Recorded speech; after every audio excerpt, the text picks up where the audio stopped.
Hi అండి, అందరికీ welcome to Jhansi's journey channel అండి. ఈరోజు నేను గుత్తి వంకాయ కూర ఎలా చేయాలనే దాని గురించి మీకు చూపించాలనుకుంటున్నాను.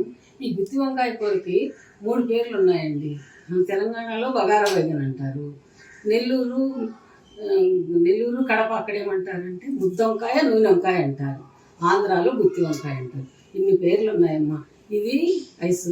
ఇది మామూలుగా కూరలన్నింటిలోకి మహారాణి కర్రీ అంటారు దీన్ని, గుత్తి వంకాయ. ఇది దీనిలో అన్నంలో తినచ్చు, బగారన్నంలో తినచ్చు, ఫ్రైడ్ రైస్లో తినచ్చు, బిర్యానీలో తినచ్చు. ఇది ఎందులో తిన్నా బాగుంటుంది అన్న. ఇప్పుడు నేను ఇది ఎలా చేయాలా, దీనికి ఏమేమి కావాలనేది ఒకసారి చూపిస్తాను. దమ్మా ఒకసారి చెప్తాను. దీనికి కావాల్సిన పదార్థాలమ్మా చెప్తున్నాను, నోట్ చేసుకో. 2 కప్పుల పల్లీలు పొట్టు తీసి ఉంచాను, వేపి పొట్టు తీసి ఉంచాను. నువ్వులు 2 స్పూన్లు, అల్లం వెల్లిగడ్డ 1 స్పూను, కొబ్బరి, ఉల్లిపాయలు 2-3 చెక్క, 3 లవంగాలు, కొద్దిగా సాజీర, 2 స్పూన్ల ఉప్పు అమ్మ, 2 స్పూన్ల కారం, పసుపు. ఇవన్నీ కలిపి మొత్తం గ్రైండ్ చేసుకోవాలి, మిక్సీ పట్టు.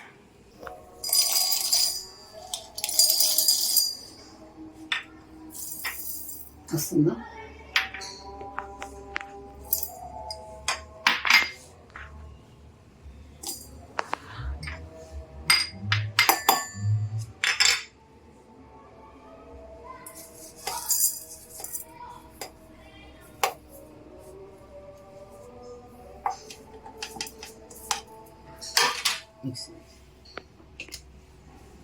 ఇలా మిక్సీ పట్టుకోవాలమ్మా.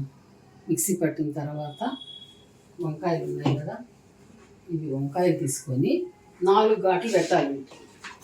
4 ఇలా కట్ చేసి ఉప్పు నీళ్ళలో వేసుకోవాలి. అన్నీ కొద్దిసేపు ఇలా ఉప్పు నీళ్ళల్లో అన్నీ కట్ చేసి ఉప్పు నీళ్ళల్లో వేయాలి. హలో ఐసు, ఇది వెజిటేరియన్స్కి, నాన్ వెజిటేరియన్స్కి మంచి ప్రీతికరమైన వంటకం అమ్మ. ఎవరైనా హ్యాపీగా చేసుకొని తింటారు, తిని అందరూ తినే వంటకం. చాలా బాగుంటుంది. దీనికి ఒక స్టోరీ ఉంది ఐసు. ఏంటంటే మీ నానమ్మ ప్లస్ మా అమ్మ, ఆమె ఏంటంటే స్కూల్లో జాబ్ చేసేదన్నమాట. పల్లెటూరులో జాబ్ చేసేదాన్ని, బుక్కాపురం అనే ఊర్లో. ఆ ఊర్లో వంకాయలు చాలా బాగా పండేటివి. అమ్మ స్కూల్ నుంచి వచ్చేటప్పుడు టిఫిన్ బాక్స్ తీసుకెళ్తుంది కదా, ఆ బాక్స్ నిండా పక్కన పిల్లలు, స్టూడెంట్స్, పేరెంట్స్ ఉంటారు కదా, ఎవరమ్మా రండి అని కోసి ఇచ్చేసేవాళ్ళు. ఆ బాక్స్ అంతా బ్యాగు నింపి తెచ్చేదన్నమాట. అలా ఈ కూర బాగా అలవాటు. వంకాయలంతా ఇలా నింపాల ఐసు, మసాలాతోటి నింపిన తర్వాత కడాయి పెట్టుకొని ఇది వేడెక్కాక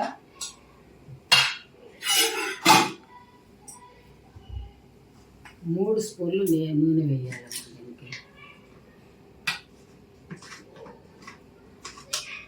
నూనె వంకాయని కూడా అంటారు కదా దీన్ని. నూనె చాలా ఇంపార్టెంట్ అన్నమాట, అందుకని నూనె ఎక్కువ వేయాలి. 3 కానీ 4 కానీ చూసుకొని వేసుకోండి, మీకు ఎలా అనిపిస్తే అలా.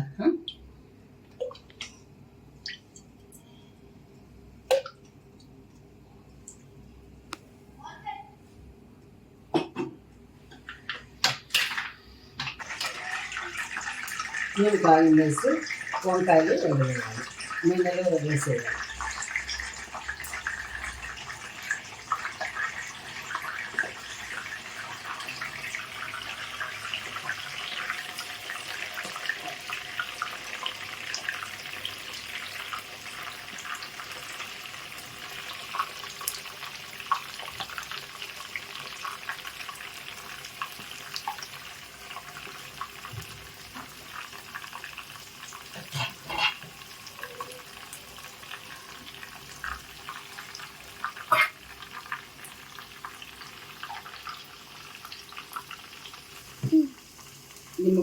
నిమ్మకాయలు చింతపండు బాగా నానబెట్టేసి అది పులుసు చేయాలి. పులుసు తీసుకొని ఇందులో వేయాలన్నమాట.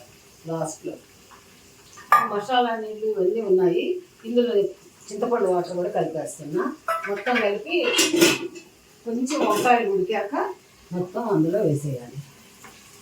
కొద్దిగా వంకాయలు ఎర్రగా అవ్వనివ్వాలమ్మా.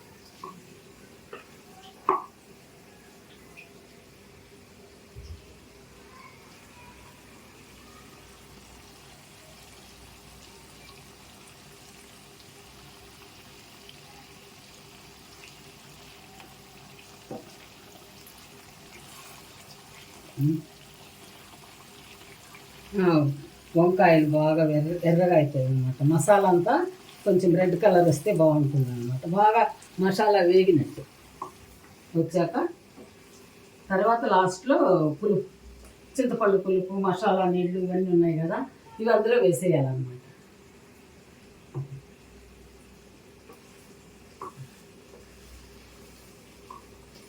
అదేంటంటే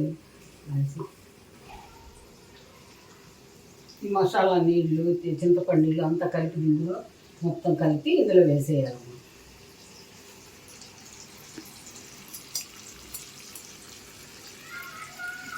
ఇది బాగా దగ్గరకు రానిచ్చి మంచిగా ఉడికిపోద్ది. నూనె పైకి తేలుద్ది అనమాట రెడ్ కలర్లో. అప్పుడు తీసి దించేయటం. కొంచెం కరివేపాకు వేస్తాను. కొంచెం కరివేపాకు వేయాలి లాస్ట్లో. కరివేపాకు కూడా వేసి బాగా కలపాలమ్మా. కరివేపాకు వేసి మంచిగా కలపాలి. ఇలా వచ్చేయాలి కర్రీ. బాగా ఉడికాక ఈ నూనె అంతా పైకి తేలుతుంది అన్నమాట. అప్పుడు మనకు బాగా ఉడికినట్టు. అప్పుడు దించేయాలి.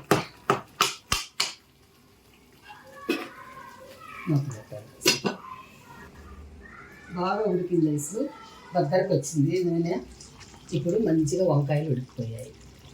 సర్వ్ చేసుకోవచ్చు. ఓకేనా? మీరంతా ట్రై చేయండి అమ్మా. వ్యూవర్స్ ఎలా వచ్చింది వంకాయ కూర అని ట్రై చేసి కామెంట్లో పెట్టండి. ఓకేనా? Bye ice. Bye viewers. Taste ఎలా ఉంది ఐసు? టేస్ట్ చూసి చెప్పమ్మా. చెప్తాను అత్తయ్య. నచ్చిందా? బాగుంది, భలే ఉంది టేస్ట్. బాగా చేశారు. Thank you very much ice.